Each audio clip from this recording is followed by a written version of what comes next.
ಈ ಒಂದು ಸಂಸ್ಥೆಯಲ್ಲಿ ಅರ್ಜಿಗಳು 19/12/2025ರಿಂದ ಅರ್ಜಿಗಳು ಪ್ರಾರಂಭ ಆಗ್ತಾ ಇದೆ ಮತ್ತು ಅರ್ಜಿ ಸಲ್ಲಿಸೋದಕ್ಕೆ ಕೊನೆಯ ದಿನಾಂಕ 18/1/2026 ತನಕ ಅವಕಾಶ ಅಂದ್ರೆ ಮುಂದಿನ ವರ್ಷ ತನಕ ಅವಕಾಶ ಕೊಟ್ಟಿದ್ದಾರೆ. ಇಲ್ಲಿ ಟೋಟಲ್ ಆಗಿ 1576 ಪೋಸ್ಟ್ಗಳಿಗೆ ನೇಮಕಾತಿ ಆಗ್ತಾ ಇದೆ. ಎಷ್ಟು ಹೇಳಿ? 1576 ಪೋಸ್ಟ್ಗೆ ನೇಮಕಾತಿ ಆಗ್ತಾ ಇದೆ. ಮತ್ತು ಅರ್ಜಿ ಸಲ್ಲಿಸೋದಕ್ಕೆ ಕೊನೆಯ ದಿನಾಂಕ, ಅದೇ ರೀತಿಯಾಗಿ ನಿಮ್ಮೊಂದು ಅಪ್ಲಿಕೇಶನ್ ಫೀಸ್ ಇರತ್ತೆ. ಆ ಒಂದು ಅಪ್ಲಿಕೇಶನ್ ಫಾರ್ಮ್ ಅನ್ನ ಸಬ್ಮಿಟ್ ಮಾಡೋದಕ್ಕೆ ಕೊನೆಯ ದಿನಾಂಕ 21/1/2026 ತನಕ ಅವಕಾಶ ಕೊಟ್ಟಿದ್ದಾರೆ.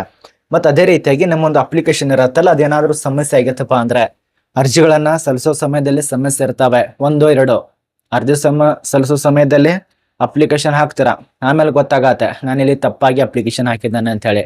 ಅದನ್ನ ತಿದ್ದುಪಡಿ ಮಾಡ್ಬೇಕಲ್ಲ, ಹೆಂಗ ಮಾಡ್ತಾರ? ಅದಕ್ಕೊಂದು ಡೇಟ್ ಫಿಕ್ಸ್ ಇರತ್ತೆ. ಆ ಒಂದು ಡೇಟು 24/1/2026 ಅದನ್ನ ತಿಳಿಸ್ಕೊಟ್ಟಿದ್ದಾರೆ. ಇದು ನಿಮಗೆ ದಿನಾಂಕ ಬಗ್ಗೆ ಮಾಹಿತಿ ಅರ್ಥ ಆಯ್ತು. ಅರ್ಜಿ ಸಲ್ಲಿಸಬೇಕಂದ್ರೆ ಏನ್ ಟೆನ್ಷನ್ ತಗೋಬೇಡಿ. ಇಲ್ಲಿ ವೆಬ್ಸೈಟ್ ಇದೆಲ್ಲ, ಇದೊಂದು ವೆಬ್ಸೈಟ್ ಅಪ್ಲಿಕೇಶನ್ ಹಾಕಿ. ಇಲ್ಲಿ ನೋಡಿ, ಪೋಸ್ಟ್ ಬಗ್ಗೆ ವಿವರ ಕೊಟ್ಟಿದ್ದಾರೆ. ಯಾವ್ಯಾವ ಪೋಸ್ಟ್ ಖಾಲಿ ಇದಾವೆ ಅದೆಲ್ಲ ಮಾಹಿತಿ ಇರತ್ತೆ. ಇಲ್ಲಿ ಸಬ್ ಇನ್ಸ್ಪೆಕ್ಟರ್ ಹುದ್ದೆಗಳಿಗೆ ನೇಮಕಾತಿ ಆಗ್ತಾ ಇದೆ, ಇನ್ಸ್ಪೆಕ್ಟರ್ ಹುದ್ದೆಗಳಿಗೆ ನೇಮಕಾತಿ ಆಗ್ತಾ ಇದೆ, ಗ್ರಾಮ ಪಂಚಾಯತಿ ಡೆವಲಪ್ಮೆಂಟ್ ಆಫೀಸರ್ ಹುದ್ದೆಗೆ ಅರ್ಜಿ ಕರೆದಾ ಇದೆ.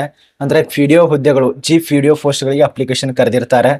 GCO ಅಂತೇಳಿ ಜೂನಿಯರ್ ಆಫೀಸರ್ಸ್ ಅಂತ ಹೇಳಿ, ಅದ ನಂತರ ಸಬ್ divisional financial service savings officers ಅಂತೇಳಿ, GST ಆಫೀಸರ್ಸ್ ಅಂತೇಳಿ, ಇನ್ನೂ ಹಲವಾರು ಹುದ್ದೆಗಳು. ಇಷ್ಟೇ ಅಲ್ಲ, ಇನ್ನು ಹಲವಾರು ಹುದ್ದೆಗಳಿಗೆ ನೇಮಕಾತಿ ಆಗ್ತಾ ಇದೆ. ಟೋಟಲ್ ಆಗಿ ಎಲ್ಲಾ ಪೋಸ್ಟ್ಗಳನ್ನ ನೋಡ್ಕೊಂಡೇ 1576 ಪೋಸ್ಟ್ಗಳಿಗೆ ನೇಮಕಾತಿ ಆಗ್ತಾ ಇದೆ. ಇದ್ರ ಬಗ್ಗೆ ಮಾಹಿತಿ ಇರತ್ತೆ. ಕೊನೆತನಕ ನೋಡಿ.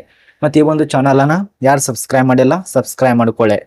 ಬನ್ನಿ ಒಂದೊಂದೇ ತಿಳಿಸ್ಕೊಡ್ತಾನೆ. ಇದು ಸಿಬ್ಬಂದಿ ಆಯ್ಕೆ ಆಯೋಗ, ಸಿಬ್ಬಂದಿ ಆಯ್ಕೆ ಆಯೋಗ OSSC ದಲ್ಲಿ ಅಪ್ಲಿಕೇಶನ್ ಕರೆದಿದ್ದಾರೆ. ಇಲ್ಲಿ ಖಾಲಿ ಇರುವಂತಹ ಪೋಸ್ಟ್ ಬಗ್ಗೆ ಈಗಾಗಲೇ ನಿಮ್ಗೆ ಗೊತ್ತಾಗಿರ್ಬೇಕು, ಯಾವ ಪೋಸ್ಟಿಗೆ ಅರ್ಜಿ ಕರೆದಿದ್ದಾರೆ ಅಂತ ಹೇಳಿ. ನಿಮಗೆ ಏನಾದ್ರೂ ಗೊತ್ತಾಗಲಿಲ್ಲಪ್ಪ ಅಂದ್ರೆ ಒಂದೊಂದಾಗಿ ನಿಮಗೆ ಡೀಟೇಲ್ಸ್ ಆಗಿ ತಿಳಿಸ್ಕೊಡ್ತಾನೆ ನೋಡಿ.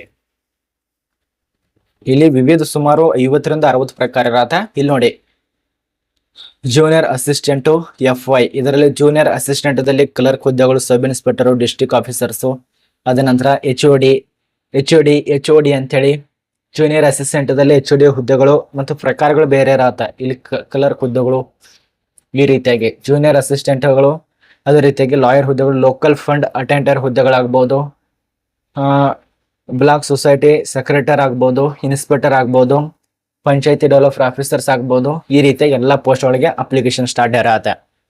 ಇದಕ್ಕೆ ಎಷ್ಟು ಪೋಸ್ಟ್ ಇದಾವೆ, ಯಾವ ಪೋಸ್ಟ್ ಇದಾವೆ, ಅದೆಲ್ಲ ಡೀಟೇಲ್ಸ್ ನಮಗೆ ತಿಳಿಸ್ಕೊಟ್ಟಾಯ್ತು. ಇದಕ್ಕೆ ಅರ್ಜಿ ಶುಲ್ಕಗಳು ವಿವರಗಳು ನೋಡಿ ಹೆಂಗೆ ಏನೆಲ್ಲ ಇಟ್ಟಿದ್ದಾರೆ ಅಂತ ಹೇಳಿ. ಎಲ್ಲ ಒಂದು ಅಭ್ಯರ್ಥಿಗಳಿಗೆ ಅನುಭವ ಆಗತ್ತೆ ಅರ್ಜಿ ಶುಲ್ಕಗಳು. ನೀವೇನಾದ್ರೂ SC ST OBC ಅಭ್ಯರ್ಥಿ ಇತ್ತಂದ್ರೆ ನಿಮಗೆ ಬೇರೆ ರೀತಿಯಲ್ಲಿ ಅರ್ಜಿ ಶುಲ್ಕ ಇರತ್ತೆ. ಇಲ್ಲಿ SC ST PWD ಮಹಿಳಾ ಅಭ್ಯರ್ಥಿಗಳಿಗೆ ವಿನಾಯಿತಿ ಕೊಟ್ಟಿದ್ದಾರೆ.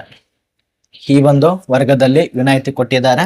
ಬಹುಶಃ ನಿಮಗೆ ಶುಲ್ಕ ಇರೋದಿಲ್ಲ ಅನ್ಸುತ್ತೆ. ಬಟ್ ಎಲ್ಲ ಒಂದು ಅಭ್ಯರ್ಥಿಗಳಿಗೆ ಅವ್ರು ತಿಳಿಸ್ಕೊಟ್ಟಿರಂತ ಮಾಹಿತಿ ಪ್ರಕಾರ, ಅಧಿಸೂಚನೆ ಪ್ರಕಾರ 500 ರೂಪಾಯಿ ಅರ್ಜಿ ಶುಲ್ಕವನ್ನ ನಿಗದಿ ಮಾಡಿದ್ದಾರೆ ನೋಡಿ. ಇನ್ನೊಂದು ವರ್ಗ ಬರತ್ತೆ. ಆ ಒಂದು ವರ್ಗದ ಹೆಸರು ಅದೇ ಸಾಮಾನ್ಯ ವರ್ಗ OBC ಅಭ್ಯರ್ಥಿಗೆ 500 ರೂಪಾಯಿ ಇರತ್ತೆ. ಇದು ಹೆಂಗ್ ಪಾವತಿ ಮಾಡಬೇಕು? ಡೆಬಿಟ್, ನೆಟ್ ಬ್ಯಾಂಕಿಂಗು, ಈ ರೀತಿಯ ವಿವಿಧ ರೀತಿಯಲ್ಲಿ ಪಾವತಿ ಮಾಡ್ಬೇಕಾಗತ್ತೆ. ಏನಕ್ಕೂ ಟೆನ್ಷನ್ ತಗೋಬೇಡಿ, ನಿಮ್ಗೆ ಗೊತ್ತಿರುವಂತ ವಿಷಯ ಇದು. ನಮಗೆ ಶುಲ್ಕದ ಬಗ್ಗೆ ಮಾಹಿತಿ ಅರ್ಥ ಆಯ್ತು. ಅದೇ ರೀತಿಯಾಗಿ ಇನ್ನೂ ಹಲವಾರು ನೇಮಕಾತಿ. ಟೋಟಲ್ ಆಗಿ ಪೋಸ್ಟ್ ಬಗ್ಗೆ ನಮಗೆ ತಿಳಿಸ್ಕೊಡ್ಬೇಕಂದ್ರೆ 1576. ಇದು ನಮಗೆ ಪೋಸ್ಟ್ ಬಗ್ಗೆ ಡೀಟೇಲ್ಸ್ ಆಗಿ ವಿವರಗಳು ನಮ್ಮ ಒಂದು ಟೆಲಿಗ್ರಾಮ್ ಗ್ರೂಪ್ ನಲ್ಲಿ ಇದು PDF ಫಾರ್ಮ್ ಸಿಗತ್ತೆ, ಡೌನ್ಲೋಡ್ ಮಾಡ್ಕೊಳ್ಳಿ. ಏನು ಕೂಡ ಟೆನ್ಷನ್ ತಗೋಬೇಡಿ, ಡೌನ್ಲೋಡ್ ಮಾಡ್ಕೊಳ್ಳಿ. ಅದ ನಂತರ ಏನಾದ್ರೂ ಗೊತ್ತಾಗಲಿಲ್ಲಪ್ಪ ಅಂದ್ರೆ ನನಗೆ ಇನ್ಸ್ಟಾದಲ್ಲಿ ಮೆಸೇಜ್ ಮಾಡಿ. ತುಂಬಾ ಜನ ನಂಬರ್ಗಳನ್ನು ಕಳಿಸ್ತಾ ಇದ್ರೆ ಇನ್ಸ್ಟಾಗ್ರಾಮ್ದಲ್ಲಿ, ಮೊಬೈಲ್ ನಂಬರ್ಗಳನ್ನ ಕಳಿಸ್ಬೇಡಿ, ಅರ್ಥ ಮಾಡ್ಕೊಳ್ಳಿ. ಮೊಬೈಲ್ ನಂಬರ್ಗಳು ಕಳ್ಸಕ್ ಹೋಗ್ಬೇಡಿ. ಯಾಕೆ ಕಳಿಸ್ಬಾರ್ದಪ್ಪ ಅಂದ್ರೆ ಆ ಒಂದು ಮೊಬೈಲ್ ನಂಬರನ್ನ ತಗೋತಾರೆ, ನಮ್ಮ ಹೆಸರನ್ನ ಹೇಳ್ಕೊಂಡು ಫ್ರಾಡ್ ಮಾಡುವಂತ ಸಾಧ್ಯತೆ ಇರತ್ತೆ. ಹಿಂಗಿದ್ದೇನೆ, ನಾ ಈ ರೀತಿ ಮಾತಾಡ್ತಾ ಇದ್ದೇನೆ, ಅಷ್ಟು ಹಣ ಕಳಿಸಿ, ಹಿಂಗ ಮಾಡ್ತೇನೆ, ಆ ರೀತಿಯಾಗಿ ಈ ರೀತಿಯಾಗಿ ಅಂದ್ರೆ ದಯವಿಟ್ಟು ಅಂತದಕ್ಕೇನು ಕೇರ್ ಮಾಡಬೇಡಿ. ನಾನು ನಿಮಗೆ ಒಂದು ಸಲನು ಕಾಲ್ ಮಾಡಲ್ಲ, ನಿಮ್ಮ ಮೊಬೈಲ್ ನಂಬರೇ ನೋಡಲ್ಲ ನಾನು. ಕಮೆಂಟದಲ್ಲಿ ತುಂಬಾ ಜನ ಹಾಕ್ತಾ ಇರ್ತಾರ, ಆ ರೀತಿಯಾಗಿ ಹಾಕಬೇಡಿ. ಫ್ರಾಡ್ ಆಗತ್ತೆ, ದಯವಿಟ್ಟು ಸ್ಕ್ಯಾಮ್ ಆಗತ್ತೆ. ಮೊಬೈಲ್ ನಂಬರನ್ನ ಹಾಕಬೇಡಿ. ನಿಮ್ಮ ಒಂದು ಫೇಸ್ಬುಕ್ದಲ್ಲಿ ಆಗ್ಬೋದು, ಅಥವಾ ಇನ್ಸ್ಟಾದಲ್ಲಿ ಆಗ್ಬೋದು, ಅಥವಾ ಯೂಟ್ಯೂಬ್ದಲ್ಲಿ ಆಗ್ಬೋದು. ಯಾವುದೇ ಒಂದು ನಾ ಮಾಡುವಂತ ವಿಡಿಯೋ ತೆಳಗಡೆ ನಿಮ್ಮ ಒಂದು ನಂಬರನ್ನ ಯಾವುದೇ ಕಾರಣಕ್ಕೂ ಹಾಕಲೇಬೇಡಿ, ಅರ್ಥ ಮಾಡ್ಕೊಳ್ಳಿ. ನಂಬರ್ ಹಾಕೋದು ಕೂಡ ನಾನು ನೋಡಲ್ಲ. ಬೇರೆದವ್ರು ನಿಮ್ಮ ಜೊತೆಯಲ್ಲಿ ಫ್ರಾಡ್ ಮಾಡುವಂತ ಸಾಧ್ಯತೆ ಇರತ್ತೆ. ಹಣ ನಿಮ್ಮೊಂದು ಬ್ಯಾಂಕ್ನಲ್ಲಿರುವಂತ ಹಣ ಜೀರೋ ಆಗುವಂತ ಸಾಧ್ಯತೆ ಇರತ್ತೆ. ನಾನು ಹೇಳ್ತಾ ಇದ್ದೇನೆ. ಇನ್ನು ವಯೋಮಿತಿ ಬಗ್ಗೆ, ಇಲ್ಲಿ ಕಡ್ಡಾಯವಾಗಿ ವಯೋಮಿತಿಗಳು ಎಲ್ಲ ಒಂದು ಮಾನದಂಡಗಳ ಪ್ರಕಾರ ನಿಮ್ಮ ವಯೋಮಿತಿಗಳನ್ನ ಒಂದ್ಸರಿ ಲೆಕ್ಕಾಚಾರ ಮಾಡ್ಕೊಳ್ಳಿ. 1/1/2026 ಸಂಬಂಧಪಟ್ಟಂತೆ ಆಗ್ಬೋದು, ಅಥವಾ 26ಕ್ಕೆ 25ಗೆ ಸಂಬಂಧಪಟ್ಟಂತೆ ಆಗ್ಬೋದು. ಲೆಕ್ಕಾಚಾರ ಮಾಡ್ಕೊಳ್ಳಿ. 21ರಿಂದ 42 ವರ್ಷ ಮಾನದಂಡಕ್ಕೆ ಅನುಗುಣವಾಗಿ 21ರಿಂದ 52 ವರ್ಷ ತನಕ ಅವಕಾಶ ಕೊಟ್ಟಿದ್ದಾರೆ. ಅದೇ ರೀತಿಯಾಗಿ ವಯೋಮಿತಿಯಲ್ಲಿ ಸಡಿಲಿಕ್ಕೆ ನೀವೇನಾದ್ರೂ ಸರ್ಕಾರದಲ್ಲಿ ಕೆಲಸ ಮಾಡ್ತಿತ್ತಂದ್ರೆ ವಯೋಮಿತಿ ಸಡಿಲಿಕ್ಕೆ ಕೊಟ್ಟಿದ್ದಾರೆ. ಮತ್ತೆ SC/ST ವರ್ಗದವರಿಗೆ, PWD ಮಾಜಿ ಸೈನಿಕರಿಗೆ ವಯೋಮಿತಿಯಲ್ಲಿ ಸಡಿಲಿಕ್ಕೆ ಇರತ್ತೆ. ಇದೊಂದು ಪ್ಲಸ್ ಪಾಯಿಂಟ್ ನಿಮಗೆ. ಆ ಒಂದು ಸಡಿಲಿಕೆ ವಿವರಗಳು ಇಲ್ಲಿ ಕೊಟ್ಟಿದ್ದಾರೆ ನೋಡಿ. ಅದೇ ರೀತಿಯಾಗಿ ಎಕ್ಸ್ ಸರ್ವಿಸ್ ಮೆಂದವ್ರಿಗೆ ಯಾವ ರೀತಿ ಸಡಿಲಿಕ್ಕೆ ಇರತ್ತೆ, ಏನೆಲ್ಲ ಕೆಲಸ ಮಾಡಿರಬೇಕು, ಅದ್ರ ಬಗ್ಗೆ ಡೀಟೇಲ್ಸ್ ಆಗಿ ವಿವರಣೆ ಕೊಟ್ಟಿದ್ದಾರೆ. ಇನ್ನು ಎಕ್ಸಾಮ್ಗೆ ಸಂಬಂಧಪಟ್ಟಂತೆ ಮಾಹಿತಿಗಳು ಇಲ್ಲಿ ತಿಳಿಸ್ಕೊಟ್ಟಿದ್ದಾರೆ. ನಿಮಗೆ ಸ್ವಲ್ಪ ಬೇಸಿಕ್ ಮಾಹಿತಿ ನೋಡಿ. ಇದು ಖಾಲಿ ಇರೋದು ಒಡಿಶಾ ಸಿಬ್ಬಂದಿ ಆಯ್ಕೆ ಆಯೋಗ. ಪೋಸ್ಟ್ಗಳು ಗ್ರೂಪ್ ಬಿ ದಲ್ಲಿ ಖಾಲಿ ಇರತ್ತೆ, ಗ್ರೂಪ್ ಸಿ ದಲ್ಲಿ ಖಾಲಿ ಇರತ್ತೆ. ಟೋಟಲ್ ಆಗಿ 1576 ಪೋಸ್ಟು. ಸಂಸ್ಥೆ ಮಾನದಂಡಗಳ ಪ್ರಕಾರ ನಿಮಗೆ ಸಂಬಳಗಳು ಕೊಡ್ತಾರೆ. ಅಂದ್ರೆ 18ರಿಂದ ಸ್ಟಾರ್ಟ್ ಇರತ್ತೆ. 1,12,000, 1,14,000, 1,23 ಈ ರೀತಿಯಾಗಿ ಕೊಡ್ತಾರೆ. ಅರ್ಹತೆಗಳು ಅಂದ್ರೆ ಏನೆಲ್ಲ ಶೈಕ್ಷಣಿಕ ಅರ್ಹತೆ ಆಗಿರಬೇಕು. ಒಟ್ಟಾರೆ ನಿಯಮಗಳ ಪ್ರಕಾರ ಇಲ್ಲಿ ನೀವು ನಿಮ್ಮ ಒಂದು ರಾಜ್ಯದಲ್ಲಿ ಕರ್ನಾಟಕ ಆಗ್ಬೋದು, ಒಡಿಶಾ ಆಗ್ಬೋದು, ಮಹಾರಾಷ್ಟ್ರ ಆಗ್ಬೋದು, ಒಟ್ಟಾರೆ ರಾಜ್ಯ ಮತ್ತು ಸ್ಟೇಟ್ ಆಗ್ಬೋದು, ಸೆಂಟ್ರಲ್ ಆಗ್ಬೋದು, ಬೋರ್ಡ್ಗಳಿಂದ ಮಾನ್ಯತೆ ಪಡೆದ ಮಂಡಳಿ ಅಥವಾ ಬೋರ್ಡ್ಗಳಿಂದ ಸ್ನಾತಕೋತ್ತರ ಪದವಿ ಮತ್ತು ಪದವಿದಲ್ಲಿ ಪಾಸ್ ಆಗಿರಬೇಕು. ಯಾವುದೇ ವಿಷಯದಲ್ಲಿ ಆಗ್ಬೋದು. ಅರ್ಜಿ ಸಲ್ಲಿಸುವಂತ ಅಭ್ಯರ್ಥಿಗಳಿಗೆ ಇನ್ನು ಬರುವಂತ 19ನೇ ತಾರೀಕಿನಿಂದ ಅಪ್ಲಿಕೇಶನ್ ಸ್ಟಾರ್ಟ್ ಆಗ್ತಿರತ್ತೆ.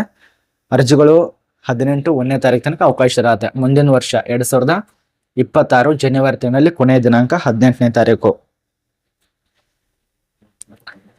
ಆಯ್ಕೆ ವಿಧಾನದಲ್ಲಿ ಒಂದು ವೈದ್ಯಕೀಯ ಪರೀಕ್ಷೆ ಇರತ್ತೆ, ಲಿಖಿತ ಪರೀಕ್ಷೆಗಳು ಅದು ಕೂಡ ಆನ್ಲೈನ್ ನಲ್ಲಿ, ಮತ್ತು ಕೌಶಲ್ಯ ಪರೀಕ್ಷೆಗಳು, ದೈಹಿಕ ಪರೀಕ್ಷೆಗಳು ಮತ್ತು ಡಾಕ್ಯುಮೆಂಟ್ಸ್ ಪರಿಶೀಲನೆಗಳು ಈ ರೀತಿಯಾಗಿ ಆಯ್ಕೆಗಳನ್ನ ಮಾಡ್ತಾರೆ. ಮತ್ತು ಇದಕ್ಕೆ ಇನ್ನು ಕೆಲವೊಂದು ಡಾಕ್ಯುಮೆಂಟ್ಸ್ ಮತ್ತು ನಿಯಮಗಳ ಪ್ರಕಾರ ಆನ್ಲೈನ್ ನಲ್ಲಿ ಅರ್ಜಿ ಸಲ್ಲಿಸುವಂತ ಶುಲ್ಕಗಳು, ಪಾವತಿ ಮಾಡುವಂತ ದಿನಾಂಕಗಳು ಅದೆಲ್ಲ ಕೊಟ್ಟಿದ್ದಾರೆ. ನೋಟಿಸ್ ಎಲ್ಲಿದೆ ಒಂದ್ಸರಿ ಚೆಕ್ ಮಾಡ್ಕೊಳ್ಳಿ. ಇದರಲ್ಲಿ ಏನಾದರೂ ಮಿಸ್ ಆದ್ರೂ ಕೂಡ ಕಮೆಂಟ್ ಮಾಡಿ, ಅಲ್ಲಿ ನೋಡಿದ್ರೆ ನಾನು ಖಂಡಿತ ರಿಪ್ಲೈ ಕೊಡ್ತೇನೆ. ಇವೆಲ್ಲ ನಮಗೆ ಅರ್ಥ ಆಗಿದೆ ಅಂತ ಅನ್ಕೋತೇವೆ. ಮತ್ತು ಇದಕ್ಕೆ ಕೆಲವೊಂದು ರೂಲ್ಸ್ಗಳಿದಾವೆ.